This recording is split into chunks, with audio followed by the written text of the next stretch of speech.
ব্যাপার অভিজিৎ, খুব অস্থির দেখাচ্ছে, কি হয়েছে? আরে ভাই, ওই একটা ভিডিও কল আসবে, তার জন্যই ওয়েট করছি। Video call? এর আগে তোমাকে কখনো ভিডিও কলে কথা বলতে দেখিনি। কোনো বিশেষ ব্যাপার কি? আরে ভাই, তুমিও না প্রত্যেকবারই। আরে তেমন কিছু নয়। আরে আমাদের কেতনবাবু ছিলেন না, ওই ক্রাইম ব্রাঞ্চের। হ্যাঁ হ্যাঁ, কেতনবাবু, মনে পড়েছে। আরে উনি বললেন যে 12:30টার সময় আমার সঙ্গে ভিডিও চ্যাট করতে চান, আমায় সারপ্রাইজ দেবেন, সেই জন্যই ওয়েট করছি। ও স্যার কেমন আছেন? কেতন স্যার, আরে আপনাকে তো একদম ফিট মনে হচ্ছে। আরে কেন পেছনে লাগছো বাবা? জানো, রিটায়ারমেন্টের পরে বডিটা একটু বেড়ে গেছে, একটু এক্সারসাইজ করতে হবে। আরে না না স্যার, সত্যি বলছি, আপনাকে খুব স্মার্ট লাগছে। হ্যাঁ, আচ্ছা এটা বলো, তুমি তোমার বিয়ের কার্ড কবে পাঠাচ্ছ? আরে স্যার, আপনিও না। দেখুন স্যার, আপনি সিনিয়র, আপনি আগে করবেন, তারপরে আমি করব। আমি লাইন ভেঙে আগে কি করে যাব স্যার? হ্যাঁ, আরে ভাই, নতুন বাড়ি কিনেছি, ব্যাস ওরে বাড়ির মাল কিনে চলে আসবে, না হলে এই বয়সে আর কে মেয়ে দেবে বলো? আরে স্যার, আশা নিয়েই আমরা সবাই বেঁচে আছি। কোথায় বাড়ি কিনেছেন আপনি? ফার্ম হাউস নিয়েছি ওয়াসিতে। হ্যাঁ, চলে এসো রোববার, একসাথে লাঞ্চ করব। অবশ্যই স্যার, অবশ্যই যাব। এখন তোমাকে আমি এই ঘরটা দেখাচ্ছি, দেখো ঘরটা কেমন দেখতে। এই যে দেখো,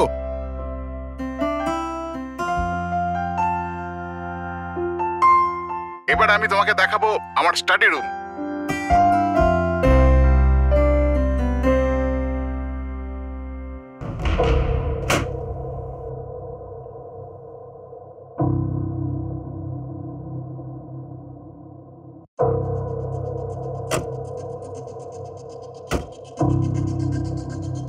অভিজিৎ, এবার দেখো, দেখাচ্ছি তোমাকে দারুণ জিনিস, ফার্স্ট ক্লাস।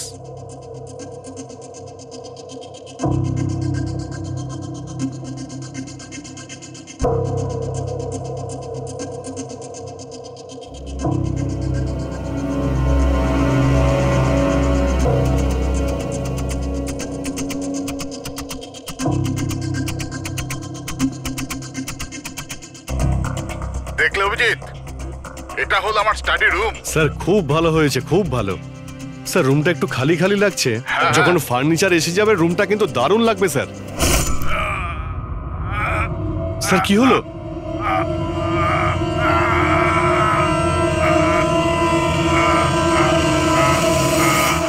ও নো স্যার, কি আরে হয়েছে? ভাই, স্যারকে কেউ ছুরি মেরে দিয়েছে। ছুরি মেরে দিয়েছে? কোথায়? কে মেরেছে ছুরি? বুঝতে পারছি না। কিন্তু তুমি তো ভিডিও চ্যাট করছিলে ওর সাথে, না? হ্যাক করছিলাম, কিন্তু হঠাৎ করে এই ছুরি কোথা থেকে এলো আর কিভাবে ওনার লাগলো কিছুই বুঝতে পারলাম না। কি?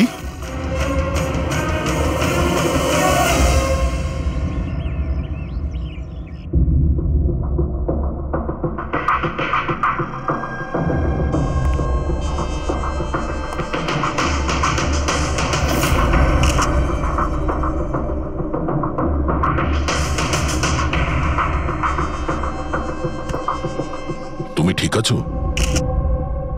হ্যাঁ ভাই, বুঝতে পারছি না এসব কি করে হয়ে গেল। স্যার স্যার কেতন স্যার তো 100 জনেরও বেশি আসামিকে জেলে পৌঁছেছেন। হতে পারে ওদের মধ্যেই কোনো একজন আসামি এই সব করেছে। হ্যাঁ, কিন্তু কিভাবে, কখন? কেতন স্যার আমার সঙ্গে কথা বলছিলেন, এইখানে বসেছিলেন, ওনার পিছনে কেউ ছিল না। তাহলে হঠাৎই ছুরিটা কে মারলো আর কিভাবে মারলো? তুমি একদম শিওর যে ঘরের মধ্যে আগে থেকে কেউ ঢুকে বসেছিল না? আরে না ভাই, কেতন স্যার ভিডিও চ্যাটে উনি পুরো রুমটা দেখাচ্ছিলেন, আমরা কথা বলছিলাম, আর রুমটা দেখো, এখানে কোনো জায়গাই নেই, সবকিছু তো খোলা, কেউ কোথায় কিভাবে লুকোতে পারে? তুমি বলেছো যে তোমার সামনেই কেতনবাবু দরজা খুলে ভেতরে এসেছেন। হ্যাঁ, উনি এই দরজাটা খুললেন, ভিতরে ঢুকলেন, আর উনি দরজাটা বন্ধও করেছিলেন। তাহলে তো পরিষ্কার ব্যাপার, খুনি এই ঘরের মধ্যে আগে থেকেই ছিল, পরে আসেনি। আর সেটাই তো ভাই আমি দেখতে পেলাম না কেন? আরে আমার কথা ছাড়ো, ইনি কেন দেখতে পেলেন না? স্যার, এই রুমটাতে আসার আর কোনো রাস্তা নেই, এই দরজাটা ছাড়া। জানলা টানলা কিছুই নেই। পুরবি, এই রুমটা আবার ভালো করে চেক করো। কোনো না কোনো গুপ্তগত হতেই হবে এই রুমের।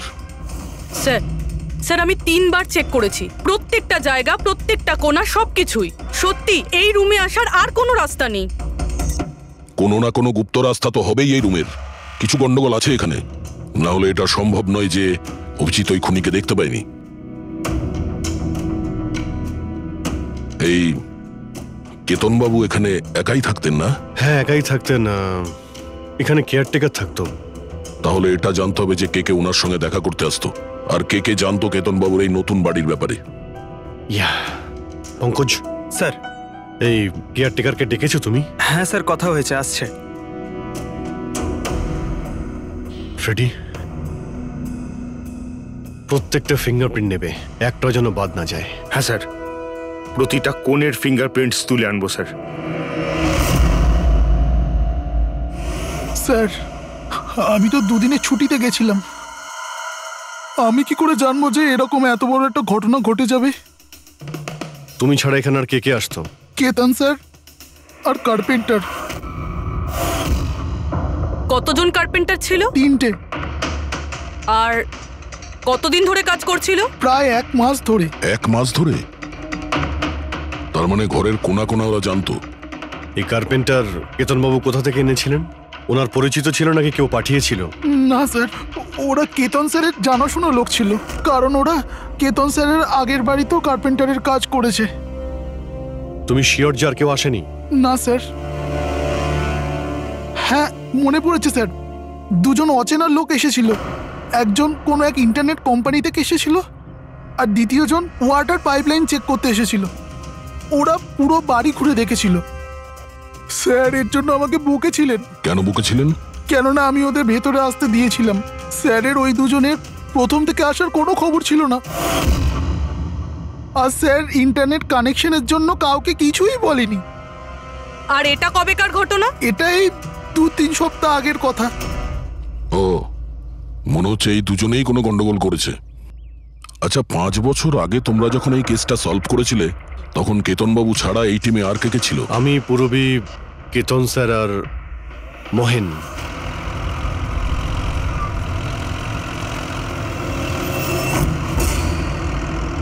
ওই মহিলার প্রাণের ঝুঁকি আছে, আর ওইখানে আশেপাশেই আছে। হ্যাঁ স্যার, তাড়াতাড়ি পৌঁছে যাব। আর 15 মিনিট লাগবে ওই ওয়ার হাউস। আমরা এসেই গেছি।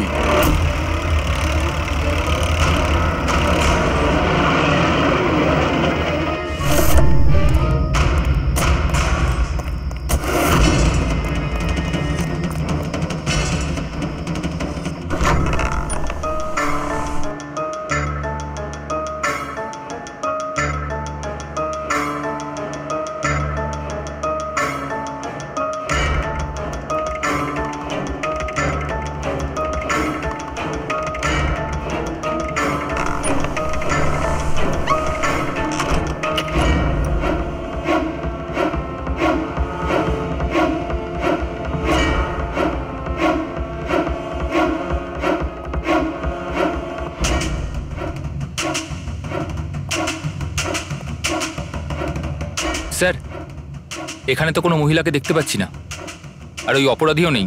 ওটা কোনো মিথ্যে কল ছিল না তো? কোনো কারণ তো হবেই যে কেউ আমাদের ফোন করে এখানে ডাকলো, আর সেই কারণেই আশেপাশেই আছে।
স্যার স্যার বিনোদ, হ্যাঁ স্যারকে কেউ ছুরি মেরেছে। Sir, sir, oh no, oh no, he is dead. তুমি দরজাটা দেখো, দরজা দেখো তাড়াতাড়ি।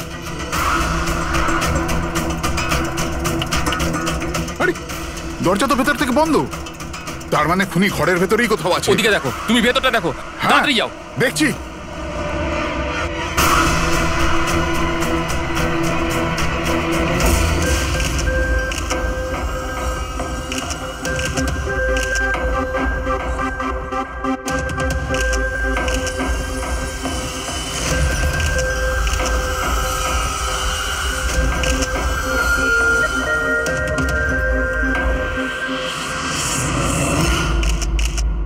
তাহলে এখানে কেউ ছিল না? হ্যাঁ, স্যার সত্যি বলছি, এখানে মেহেন স্যার আর আমাদের ছাড়া আর কেউ ছিল না। বুঝতেই পারছি না যে খুনটা করলো কি। আচ্ছা, আপনারা এখানে এসেছিলেন কেন? স্যার একজন মহিলা ফোন করেছিলেন যে ওনার প্রাণ বিপদে আছে, ওনাকে বাঁচাতেই আমরা এখানে এসেছিলাম। কিন্তু এখানে তো কোনো মহিলা ছিলই না, আর ফোনটাও একটা প্রাইভেট নম্বর থেকে করা হয়েছিল। আচ্ছা, এগুলো একটা ষড়যন্ত্র, প্ল্যান করে করা ষড়যন্ত্র। স্যার, এই যে এখানকার ওয়াচম্যান স্যার। তুমি গোডাউন কটায় বন্ধ করেছিলে? স্যার রাত 10টার সময়। সেই সময় এখানে কেউ ছিল? না স্যার, ভালো করে চেক করেছিলাম, কেউ ছিল না। আপনারা এই রুমের দরজাটা খোলা রাখেননি তো ভেতরে আসার পরে?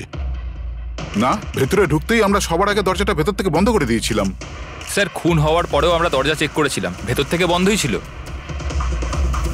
খুনি আগে থেকেই ভিতরে ছিল, কেতন স্যারের বাড়ির মতো। একটাই দরজা যেটা বন্ধ ছিল, আর কোনো জানালা নেই। তাহলে খুনি গেল কোথায়? স্যার আবারও একজন এমন অফিসারের খুন হয়েছে যাকে আমরা চিনি। আমার মনে হচ্ছে খুনিকে আমি চিনি। অভিজিৎ, তুমি কি করে খুনিকে চিনবে? তুমি তো দেখোইনি খুনিকে। পার বুঝে গেছি স্যার, আপনি কার দিকে ইঙ্গিত করছেন।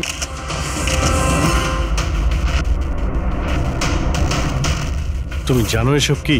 হ্যাঁ, এটা এশিয়ার নামকরা ক্লাসিক আর্টওয়ার্ক, কিন্তু এসবের এই কেসের সঙ্গে কি সম্পর্ক? যেটাকে তুমি এশিয়ার বিখ্যাত আর্ট ওয়ার্ক ভাবছো, সেটা আর্ট ওয়ার্ক ঠিকই, কিন্তু অরিজিনাল নয়। এটা ডুপ্লিকেট, নকল। এগুলো নকল, কিন্তু দেখতে তো একদম আসল, অথচ এটা নকল। কিন্তু এই আর্টওয়ার্কের এই দুটো মার্ডারের সঙ্গে কি সম্পর্ক? এটা 5 বছর আগের কথা দয়া। তোমার এটা মনে আছে? তুমি আর এসিপি স্যার ডেপুটেশনের জন্য দিল্লি গিয়েছিলে।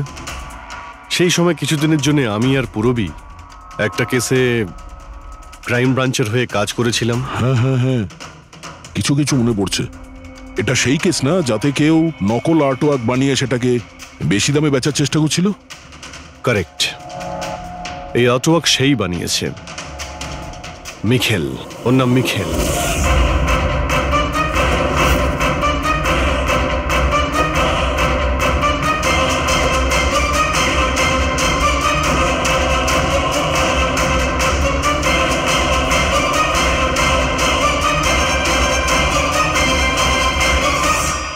এমনটা নয় যে ওর প্রতিভা বাকি শিল্পীদের থেকে অনেক কম ছিল, তবে সত্যি কথা বলতে ও ওদের থেকে অনেক বেশি ট্যালেন্টেড ছিল। আর সেই জন্যই হয়তো ও একদিন ভেবেছিল যে অরিজিনাল পেন্টিং তো সবাই বানাতে পারে, কিন্তু অরিজিনালের মতো সেম কপি বানানো সবার পক্ষে সম্ভব নয়।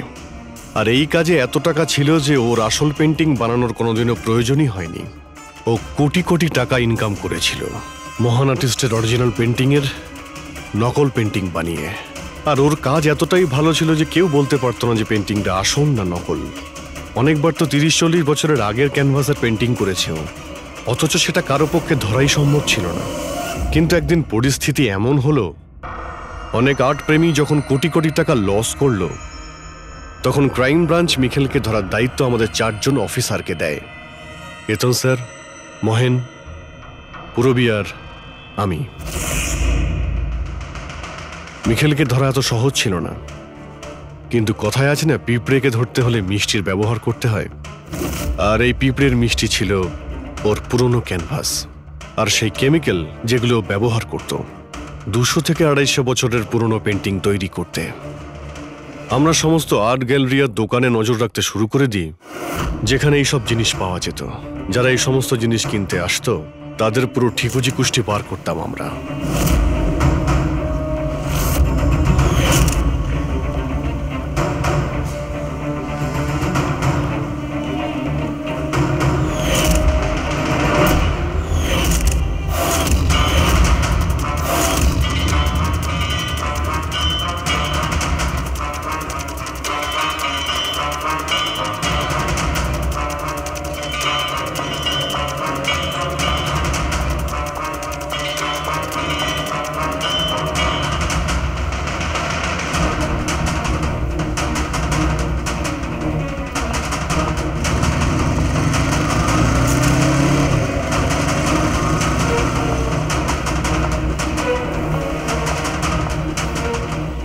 এই যতগুলো ছবি পাঠাচ্ছি প্রত্যেকের ডিটেলস আমার লাগবে।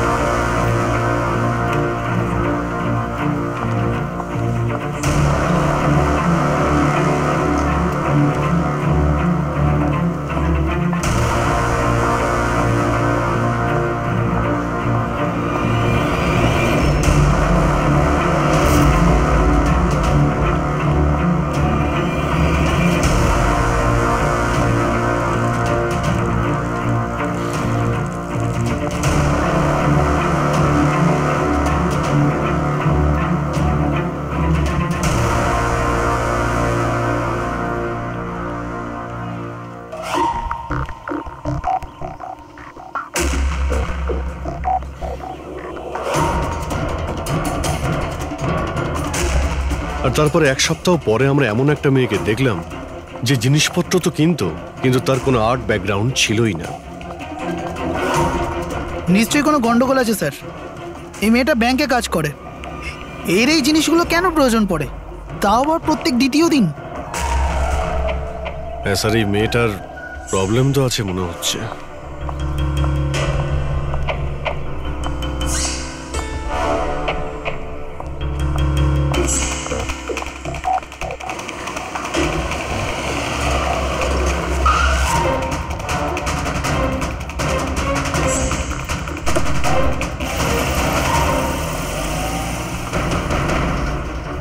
এই মেয়েটার একটু গন্ডগোল আছে, ওর পিছু নাও, দেখো কোথায় যাচ্ছে।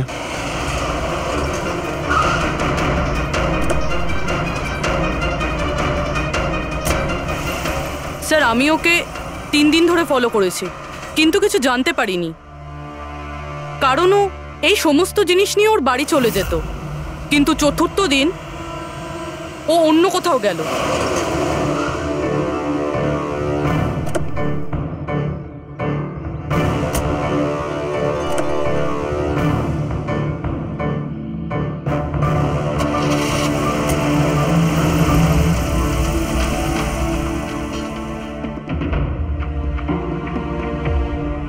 নিখিল, নিখিল, নিখিল, নিখিলও না, এখনো লাঞ্চটাও করেনি।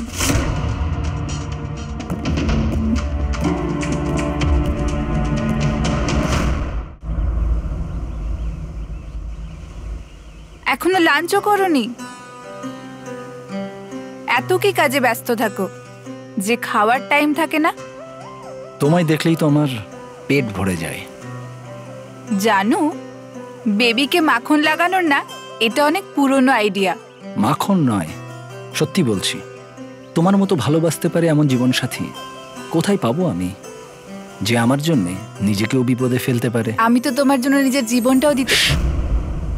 খবরদার, এরকম কথা যদি আরেকবার তুমি বলেছ, যদি তোমার কিছু হয়ে যায় না, আমি এই দুনিয়াটাকে আগুন লাগিয়ে দেবো।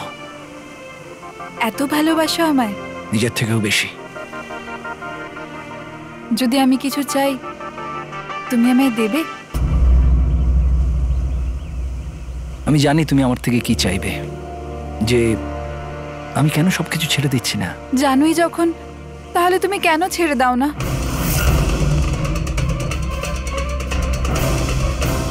শীতল, মানুষের জীবনে দুটো নেশা হয়, আমার ভালোবাসার নেশা তুমি পূরণ করো, আর আমার দ্বিতীয় নেশা শিল্পীর, যেটা আমার কাজটাকে পূর্ণ করে। এই দুটোর মধ্যে একটাও যদি আমার থেকে দূরে যায় না, তাহলে আমি অসম্পূর্ণ থেকে যাব। আর আমি চাই যে ইতিহাস আমায় সব থেকে ভালো স্বামী আর সব থেকে ভালো আর্ট চোর হিসেবে মনে রাখে। মিখেল, অনেক ইতিহাস লিখেছ, বাকি জীবনটা জেলেই কাটিও।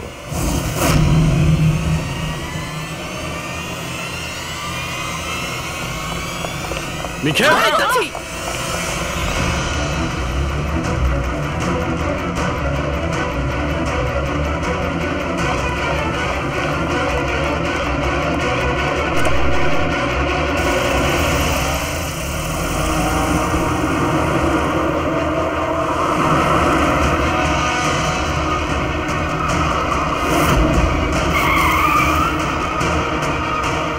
প্লিজ আমার কথা শোনো, জেদ করো না, নিজেকে আইনের হাতে তুলে দাও প্লিজ। না, আমি করব না।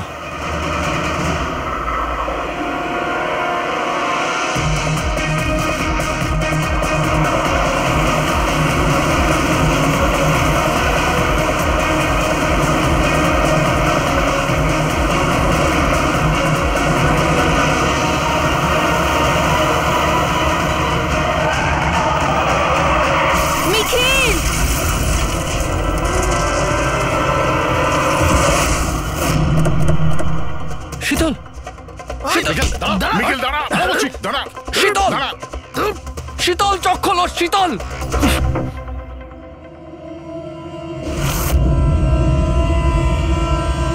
She's dead, sir. তোমাদের জন্য আমার শীতল আমাকে ছেড়ে চলে গেল। ছাড়বো না আমি তোমাদের। তোমার স্ত্রীর মৃত্যুর জন্য আমরা দুঃখিত, কিন্তু তার জন্য দায়ী আমরা নই, তুমি। না তুমি অপরাধের রাস্তায় হাঁটতে, আর না তোমার পাপের শাস্তি তোমার স্ত্রীকে ভোগ করতে হতো। কাজের শাস্তি কে পাবে এটা ভবিষ্যৎ বলবে। ওর 5 বছরের শাস্তি তো এতদিন শেষ হয়ে গেছে, কিন্তু ওর স্ত্রীর মৃত্যুর প্রতিশোধের আগুন হয়তো ওর মনের ভিতরে এখনো জ্বলছে। মানে কেতনবাবু আর মেহেনের পরে ওর টার্গেট এখন পুরবি আর তোমার ওপর। কারেক্ট। কিন্তু স্যার, ও এসব করছেটা কি করে? কারণ নজরে পড়ছে না কেন? এবার এই রহস্যের পর্দা তো মিখেলই তুলতে পারবে। ও তোমার আর আমার কোনো ক্ষতি করার আগে মিখেলকে আমাদের ধরতেই হবে। স্যার, স্যার কেতন বাবুর বাড়ি থেকে যে ফিঙ্গারপ্রিন্টস গুলো পেয়েছিলাম, ওটা কারোর সঙ্গে ম্যাচ হয়েছে? স্যার ওই ওয়াটার পাইপলাইনে যে কাজ করে সে নির্দোষ হলেও যে লোকটা ইন্টারনেটের কাজ করে সে খুব গোলমেলে। এই ইন্টারনেটের লোকটা কে? Sir Ramen sir. Sir sir পুরনো পাপি স্যার, এই তো 6 মাস আগে ও অথর রোড জেল থেকে ছাড়া পেয়েছে স্যার। Arthur road jail? ওই মিখেলকে তো ওই জেলেই রাখা হয়েছিল। তার মানে ওই জেলেই এই অপরাধের প্ল্যানিংটা করা হয়েছিল, মিখেল আর ওই রমন জব মিলে নিয়ে। তুই নিশ্চয়ই আবার জেলে যেতে চাইবি না? না স্যার, আমার দ্বিতীয়বার জেলে পাঠাবেন না স্যার। যদি আজ আমি মিখেলকে না পাই তাহলে তোকে এখানেই পুঁতে দেবো। না স্যার, মিখেল আমার সাথে এখানেই দেখা করতো, এখানেই দেখা করতো, আমি সেখানেই নিয়ে যাচ্ছি আপনাদের। আমার মিখেলকে চাই, ব্যাস। হ্যাঁ স্যার, ওখানেই নিয়ে যাচ্ছি আপনাদের।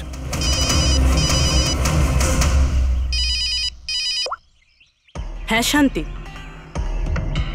কি বাবা শরীর খারাপ করছে? কিন্তু এরকম হঠাৎ? আমি তো কেসের ইনভেস্টিগেশন করতে এসেছি। কি হয়েছে? স্যার ওই বাবা একটু অসুস্থ হয়ে পড়েছে। ওই শান্তি নার্স যে আমার বাবার দেখাশোনা করে, সেই ফোন করেছিল। ঠিক আছে, তুমি যাও, আমরা দেখে নিচ্ছি। কিন্তু স্যার। যাও, আর কোনো প্রয়োজন পড়লে ফোন করবে।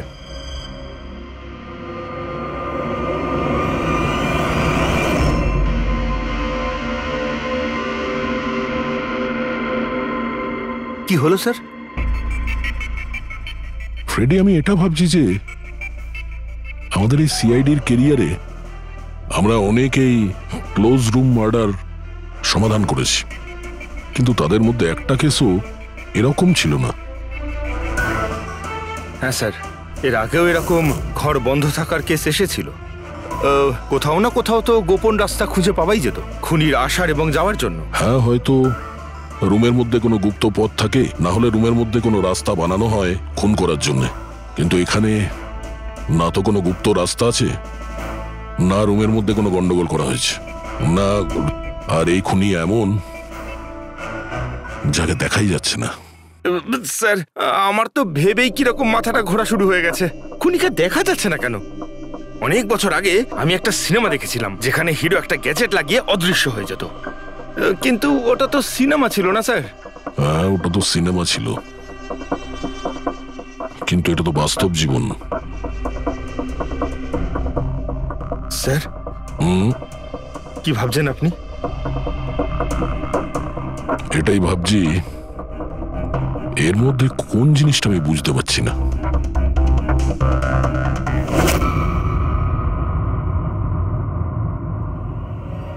ও মাই গড, তার মানে এই ব্যাপার।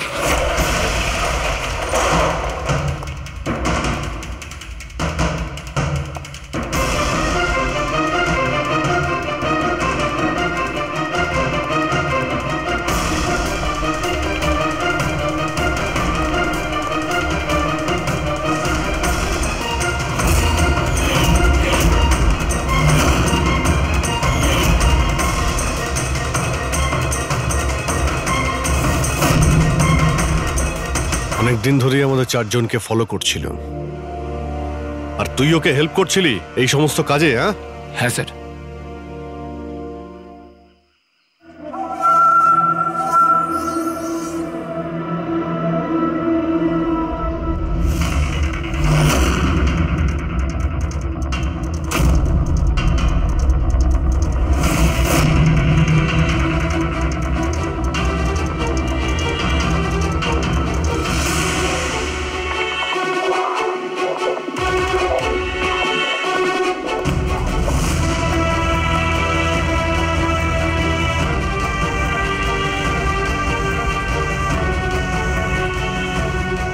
কিন্তু এই ওয়ালপেপার, ফার্নিচার, এসবের ছবি কেন নিয়েছিলি? হ্যাঁ, ওই মিখেল যেমন যেমন বলেছিল আমি সেরামই ছবি নিয়েছিলাম স্যার।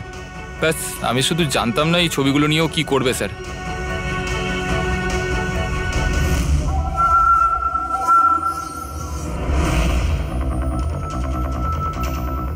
তাহলে কি এই ছবির মধ্যেই লুকিয়ে রয়েছে খুনের রহস্য?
হ্যালো, কেমন আছো অভিজিৎ বাবু?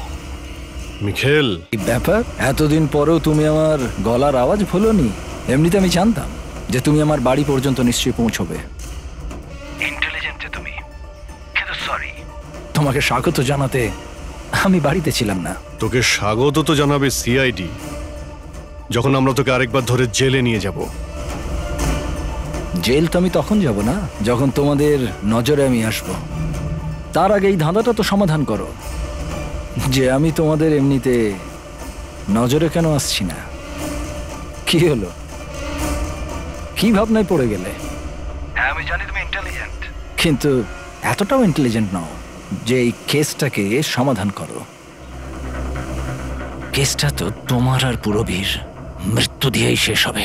মিখেল, রাগ নয় অভিজিৎ বাবু, রাগ করে কেন নিজের বিপি বাড়াচ্ছ? চলো একটা ছোট্ট তোমায় হিন্ট দিয়ে দিই। আমায় তুমি সেখানেই দেখতে পাবে যেখানে এই গল্পের শুরু হয়েছিল, যেখানে শীতলকে তুমি আমার থেকে ছিনিয়ে নিয়েছিলে। পুরবি মারা যাওয়ার আগে তো নিশ্চয়ই পৌঁছতে পারবে। মিখেল, মিখেল, হ্যালো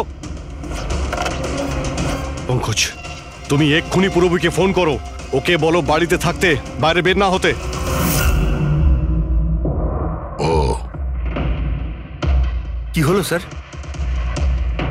আচ্ছা, আমি যেটা ভাবছি সেটা যদি ঠিক হয় তাহলে জানা যাবে যে খুনি এগুলো কিভাবে করলো। কিভাবে? আশ্চর্য তো, বাবা তো পুরোপুরি সুস্থ আছে, তাহলে তাহলে শান্তি ফোন করে আমাকে ডাকলো কেন?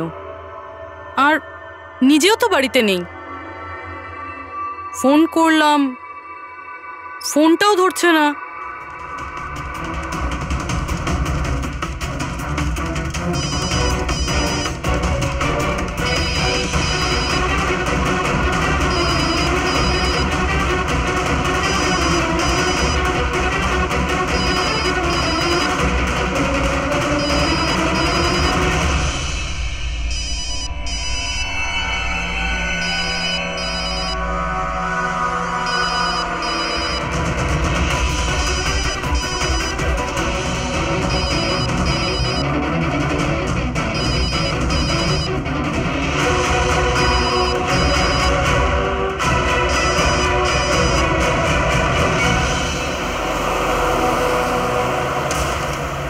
স্যার এই পুরবি তো ফোনই তুলছে না।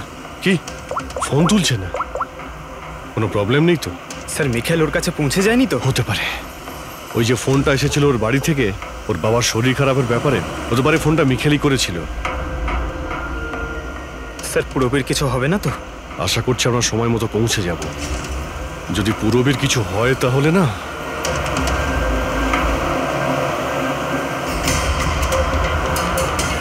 এসে গেছি। এটা সেই জায়গা যেখানে মিখেলের ওয়াইফ মারা গিয়েছিল।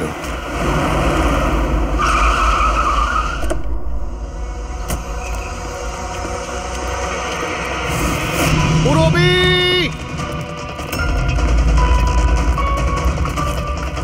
পুরবি!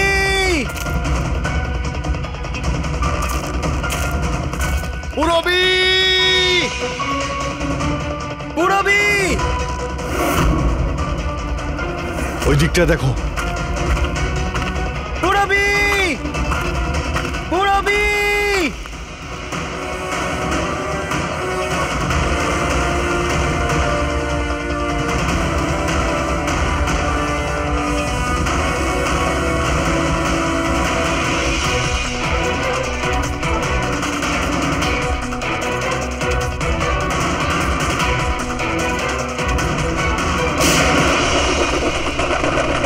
পুরবি! পুরবি!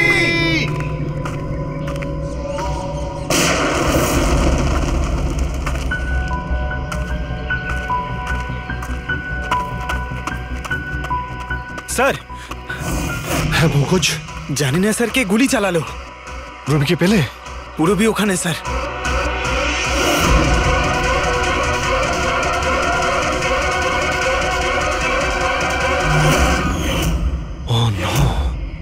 পঙ্কজ, অ্যালার্ট থাকবে। আমাকে কভার করো, আমি যাচ্ছি পুরবীর কাছে।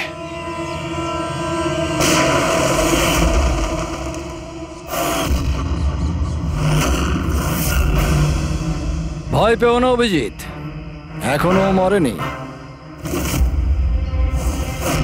কিন্তু যদি ওর কাছে যাওয়ার চেষ্টা করো তাহলে আমার আঙুল ট্রিগারের ওপর আছে, আর গুলিটা তো তোমার থেকে তাড়াতাড়ি পৌঁছবে। মিখেল, গুলি চালিও না। দেখো, তুমি প্রতিশোধ নিতে চাও তো? দেখো আমি এসে গেছি, তুমি পুরবীকে যেতে দাও। খবরদার, কোনো চালাকি নয় অভিজিৎ, কারণ তুমি আমাকে দেখতে পাবে না, কিন্তু আমি তোমায় ভালো করে দেখতে পাবো।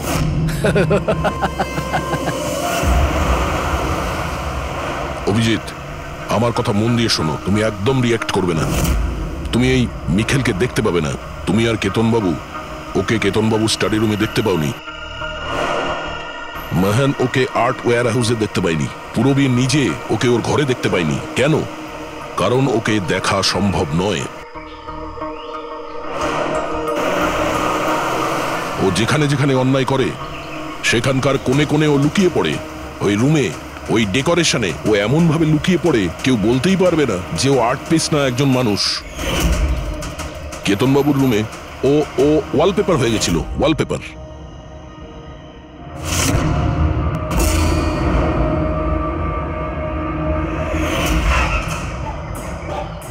আর মেহানের ওই ওয়্যার হাউসে ও ও পোর্ট্রেট হয়ে গেছিল।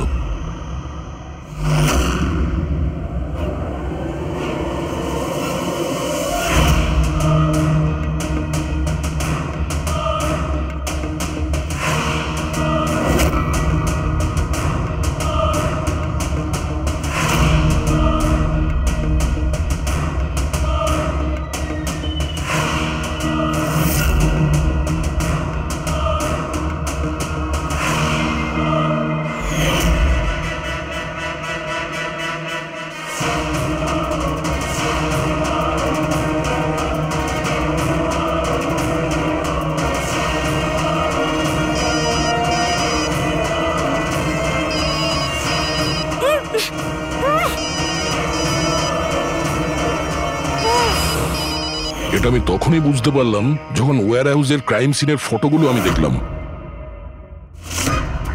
তখনই আমার নজর ওই পোর্ট্রেটের আঙুলের উপর গেছিল।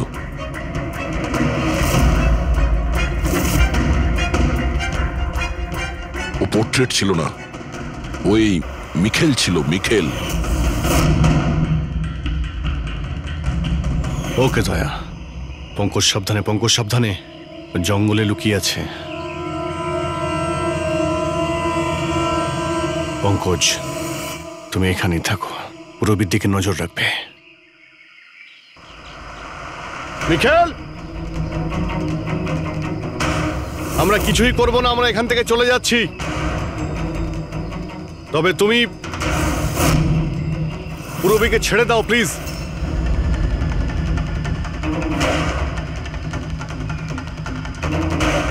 দেখো, এসব করে আর কোনো লাভ নেই। আমি এখানে এসে গেছি, তুমি তুমি বলো কোথায় যেতে হবে, আমি চলে যাচ্ছি। বাস, আগে এগোবে না অভিজিৎ, আমার সাথে গেম খেলা বন্ধ করো। ঠিক আছে, ঠিক আছে, গুলি চালিয়ে কোনো লাভ নেই, আমরা এখান থেকে চলে যাচ্ছি। কিন্তু তুমি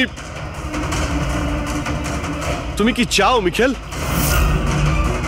যা কিছু হয়েছিল সেটা তো হয়ে গেছে, কিন্তু এসব করে তুমি কি পাবে? হ্যাঁ,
আমার শীতলকে তুই আমার থেকে নিয়েছিলি, আমি তোকে ছাড়বো না।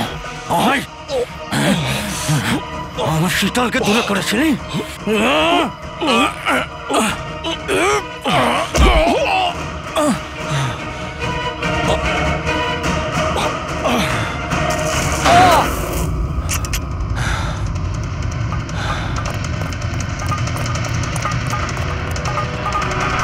রবি, তুমি ঠিক আছো তো? তোর আসল জায়গা জেলে, আর এইবার তুই বাইরে আসবি না, সোজা ফাঁসিতে ঝুলবি। আমার বউয়ের জ্বলন্ত চিতা দেখে আমি শপথ নিয়েছিলাম যে যতক্ষণ না তোমাদের চারজনকে আমি শ্মশানে পাঠাবো, না বেঁচে থাকবো না মরবো।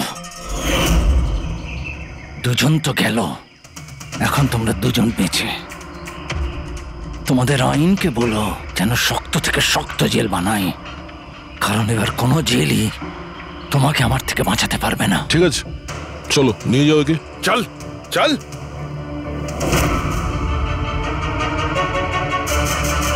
আসবো, ফেরত আসবো।